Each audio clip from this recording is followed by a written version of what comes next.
To make a hyperlink in HTML, we need to make a pair of tags. You can make hyperlinks with images or buttons or anything you want, but I'll use text.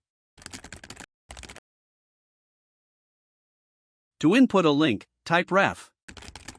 And here you can put any link. Now, if you click the text, it will take you to that link. But that's not all. If you type target_blank, link will open in another tab.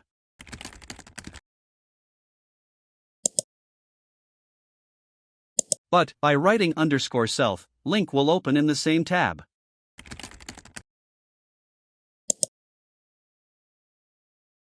You can also use hyperlinks to navigate through pages. For example, I have this HTML file. Put file name here. And hyperlink will take you to that HTML file.